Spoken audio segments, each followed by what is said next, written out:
When you're art journaling, it's good to think about the background as well as the design that you're doing on a page there.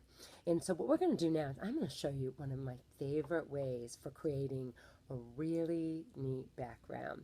And it's very, very simple. You just use watercolors and salt. And to be honest with you, you can use any kind of watercolors. You can pick up your kids' watercolors and use those. It just doesn't have to be anything that's super fancy as we're going through.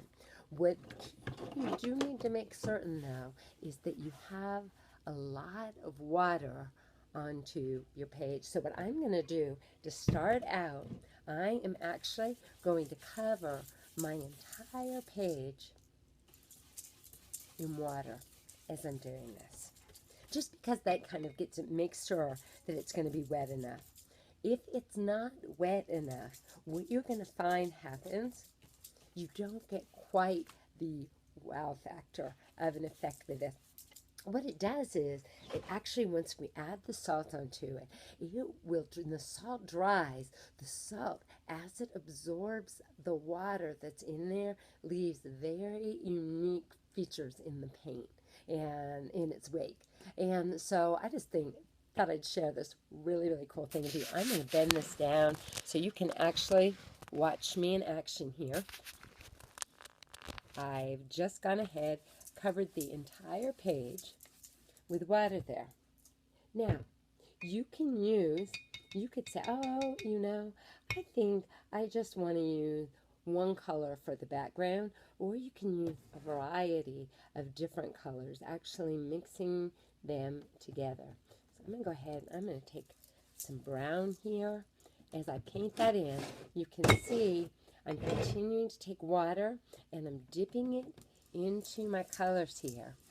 And then I'm just going to add this to the background. You can add, depending on how much water, the more water you have, the lighter the color is going to be. The less water you have, the darker you're going to find that your color ends up being on here. And remember, for a background's not the main part of the picture that you're doing, but it makes it interesting as you're creating it if you use different textures. The big thing in this background, I want to cover all of the white that I have in there.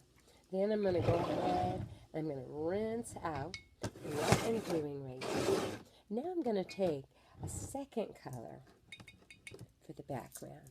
Got some purple coming into here, putting those together. And it's kind of fun. You can have a lot of fun just seeing how is this page, how is it going to work out. Enjoy the process. Sometimes I like to pick the colors that I'll use based on my emotions.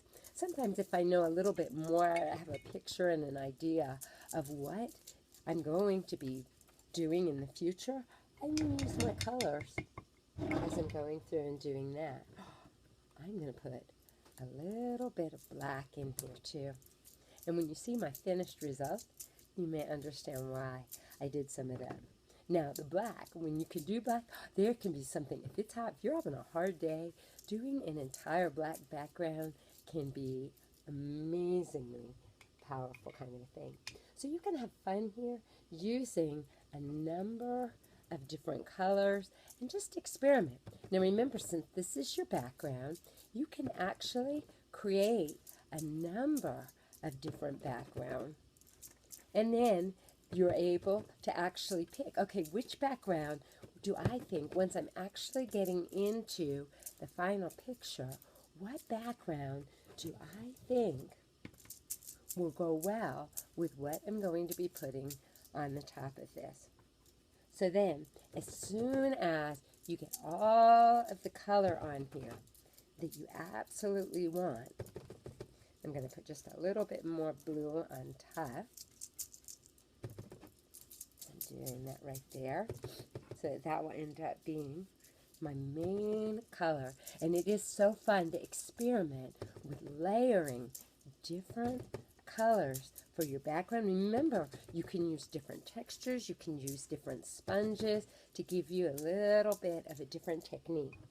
But then what I want to do is, as soon as I've got the color I really like on there, I want to go over it all again with water. Because remember, if there's not enough water, you're not going to get as much of the benefit from actually doing the salt. And it's amazing how quickly these watercolors, you can think, oh, that page is really, really wet, but it's not. How quickly it might actually dry on you. And you'll see what I mean as soon as I do that. Now, as soon as you do that, you're going to take the salt, just regular salt, regular Morton salt, pour it into your hand, and then we're going to sprinkle the salt all over. Now, to get the best texture on your entire page, what you want to do is, I recommend you not blow dry it, but you just be patient as you're going through and doing this, and let it completely dry on its own. And so you can add a little bit more. You just kind of want to get that salt onto there, and then you just want to leave it. While you're sitting there and waiting for it to dry, what you may want to do, use this time to go back over what you've done in your Bible study, because we're looking at Genesis 3 this week, and kind of zero in. What stood out to you about the Lord this week? What is it that you feel like He wants you to process, or maybe wants you to remember from your time as you spent with Him? I like to take extra time when I'm in the middle of my art journaling, especially when the process itself requires a break, just to take some time to go back, be with Jesus, listen to Him, to hear what He wants to say to me, and then come back to the art. I find it helps to me that the whole process of art journaling even richer as a result. So, see you in just a bit, as soon as this page dries.